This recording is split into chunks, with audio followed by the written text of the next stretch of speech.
tanong mula kay Left Narciso, DZRH. Good morning, Yusek. Mukhang nasubaybayan naman po ni Presidente yung Senate hearing. Kasi kahapon po, inamin ng assistant engineer ng First District ng Bulacan na substandard yung lahat ng proyekto doon sa kanilang distrito. Ano pong reaksyon ng Pangulo dito? Unang-una po, nakakalungkot na malaman yan. Hindi lamang po ang Pangulo ang malulungkot. Lahat po tayong taong bayan ay malulungkot po sa nakita at nasabing ganyan na kumbaga itong mga proyektong to ay para sa kalahatan, para sa ikagiginhawa ng mga kababayan natin. Pero ang mga gumiginhawa ay yung mga tao lamang na siyang nagpapayaman. Related lang po, nabanggit rin, ibinulgar ni Secretary Angara na mayroong higit 1,000 classrooms na na-turnovers ng DPWH sa DepEd ang hindi nagagamit kasi hindi tapos. Ano pong gagawin dito? May direktiba na ba, Presidente? Kung ano po ang dapat mapakinabangan at kailangan maayos, dapat pong ayusin sa pinakamabilis na panahon para po mapakinabangan to dahil sayang po mga pera na nagamit dito. Kung kinakailangan kumpuniin, dapat makumpuni ng agaran. Sunod na tanong mula kay Ivan Mayrina, GMA News. Yusek Claire, this is the 4th day since the President last had a public engagement. May we know how is the President? And when will he resume his public engagements? Busy po ang Pangulo sa mga private meeting sa palasyo at sa susunod po hanggang Sabado ay marami po siyang gagawin pong paglabas at magkakaroon po siya ng mga events. So tignan po natin ang kanyang mga activities sa mga susunod pang mga araw. Was there any form of threat against the President, which is why he had to stay away from public engagements in the last 3-4 days? Wala po. Wala pong nararamdaman sa kasalukuyan na threat. Of course, maliban lang, sabi nga natin, sa mga nakaraang threat ng Vice Presidente sa kanyang buhay. Sa ngayon po ay wala pong direct threat na nakikita at nararamdaman ng Pangulo at ang gobyerno. At nagkataon lamang po siguro na wala pong activities, pero tingnan po natin. At bibigyan po namin ng ang media advisory kapag ka po maaari na po kayong sumama sa kanyang mga activities. Thank you. Sunod na tanong mula kay Maricar Sargan, Brigada. Good morning, Yusek. Regarding din po sa nangyaring hearing kahapon sa Senado, isa sa mga binanggit po ng contractor na si Curly Discaya regarding sa kickback scheme, nabanggit niya po kasi na nagkaroon ng parang comparison regarding doon sa mga iniaabot daw po ng mga contractors, sa mga proponent na kandidato. Sa panahon daw ni President Duterte, sa panahon ni President Pinoy, umaabot lang daw po sa 10% yung binibigay. Sa panahon ni President Duterte, nasa 12 to 15. But sa panahon daw po ni President Marcos ngayon, nasa 25 to 30 yung total na porsyento ng proyekto na hinihingi ng mga congressman. Any reaction po from the palace? Galit po ang Pangulo sa ganyan. Kaya nga po pinasimulan niya ang pag-iimbestiga na ito. At sa ngayon po nakikita natin kung gaano ba nagiging mapang-abuso ang karaniwang mamamayan at kasabwat ang ilang mga public officials. So, hindi po dapat ipagmalaki na napakalaki ng nakikickback o nagiging komisyon ng mga public officials na ito. Kaya po galit ang Pangulo. Follow up lang po, may nakikita po bang rason yung palasyo bakit from 10 sa panahon po ni dating Pangulong Pinoy umakyat ng 25 to 30? Wala po nakikita kung ano man dahilan. Siguro sobra lang pong ganid ang mga public officials na ito at walang kabusugan. Sunod, Ann Soberano, Bombo Radio. Sec, good morning. Kahapon po sa budget deliberation sa plenaryo, pinuna po ni Davao City Representative Isidro Ungab ang umano'y kapabayaan at hindi na ipagtanggol ang pagtanggal ng pondo para doon sa mga foreign assisted projects na nangangailangan ng counterpart funding mula sa gobyerno para matustusan po yung mga proyekto. Sinabi po ni Ungab na bukod sa kahihiyan sa mga dayuhang nagpapautang, nagdudulot din po ito ng pagkabalam sa mga proyekto. Reaction po ng Malacanang dito. Muli, ito po ang ayaw ng Pangulo. Ang budget na inilalaan ay para sa bayan at sa taong bayan. Kaya nga po, nagpasimula ang Pangulo sa pag-iimbestiga ng ganitong mga klaseng korupsyon. Mas maganda rin po sana kung noon pa, nung panahon na hindi pa po ang Pangulo ang nakaupo, napunan na rin po sana nila ang mga ghost projects na yun dahil nakakahiya po talaga. So, ma'am, titiyakin po ngayon ni Presidente na itong mga obligations natin sa foreign assisted projects ay mayroong budget po talaga. Yan po talaga ang adhikain ng Pangulo. Salamat, ma'am. Sunod, Clay Pardilla, PTV. Good morning po, Yusek. Yusek, na pagtalunan po sa Senate, what is Malacanang's stand on requiring the Discayas to return their allegedly ill-gotten wealth before being admitted po to the Witness Protection Program? Thank you.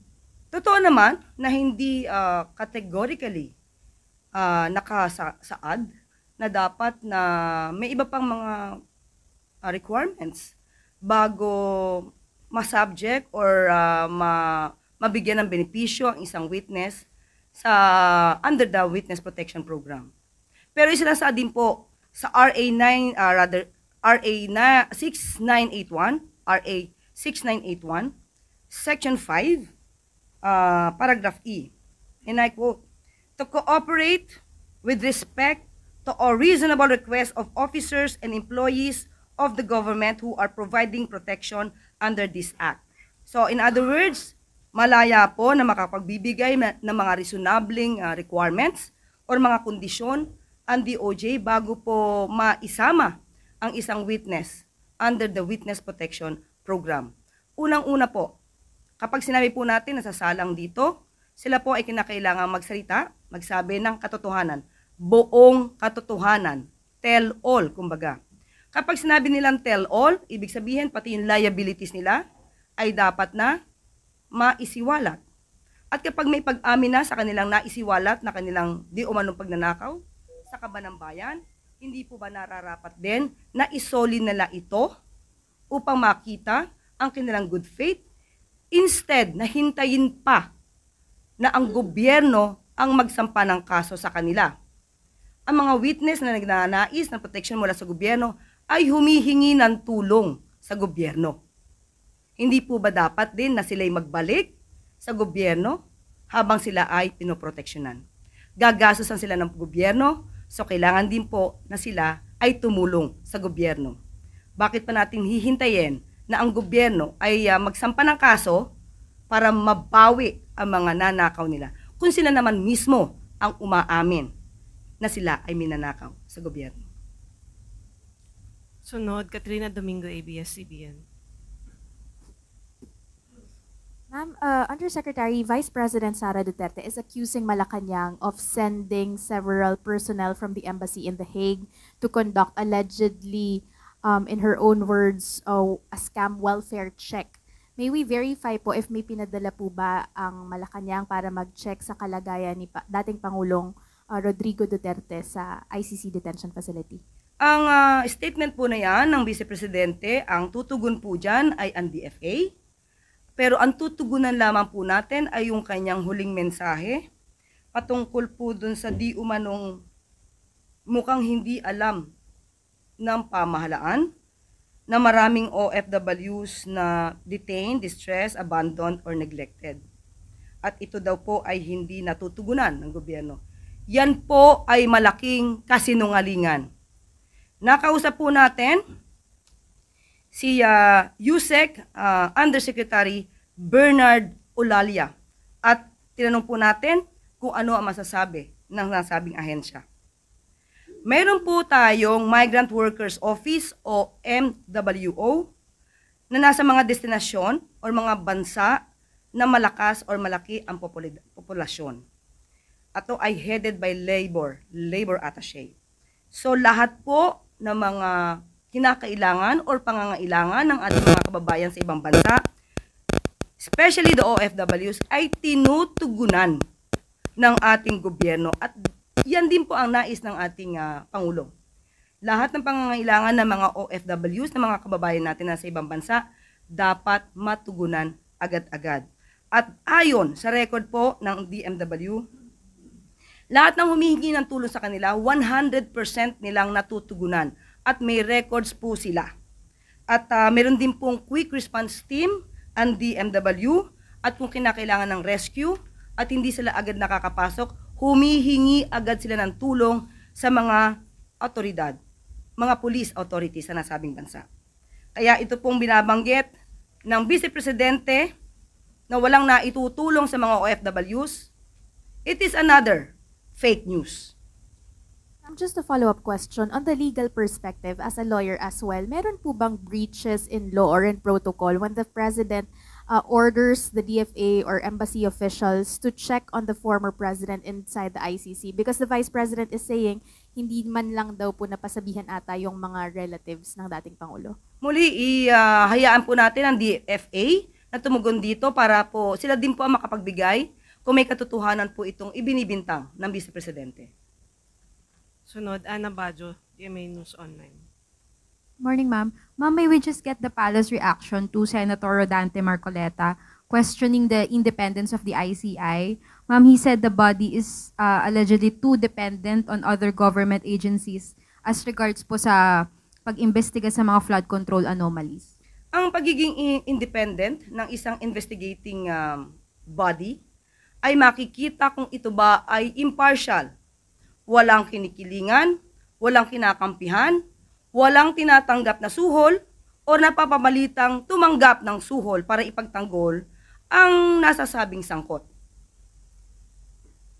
Ang ICI ay isang independent commission, mag-iimbestiga at saan ba sila kukuha ng mga impormasyon. Sa lahat na maaari nilang pagkakuhanan, you just cannot get evidence out of thin air. Magmumula rin ito sa mga dokumento mula sa gobyerno. Hindi lamang yun ang titignan ng ICI. Lahat ng anggulo na maaari nilang makuha para makumpletong ebidensya, kukuhanin po nila. Kung may maitutulong po ang Senado, ang House of Representatives, sa kanilang mga naisiwalat na dyan sa pamamagitan ng kanilang pag-iimbestiga, bakit naman hindi pwedeng itulong ito? Ma'am, quick follow-up lang. So how can we ensure po na merong institutional boundaries or kagaya nga ng sabi ni Senator Marcoleta, may separation of powers na hindi ito mako-compromise? Iba naman ang separation of powers. Ang ICI, hindi naman sila gagawa ng batas. Hindi naman sila makikialam sa ginagawa ng Senado at ng House of Representatives. Kung may maitutulong lamang sila ng mga dokumento, why not? They have to accept those evidence. So malaking tulong po yun para mabuo ang kumpletong pag-iimbestiga ng ICI.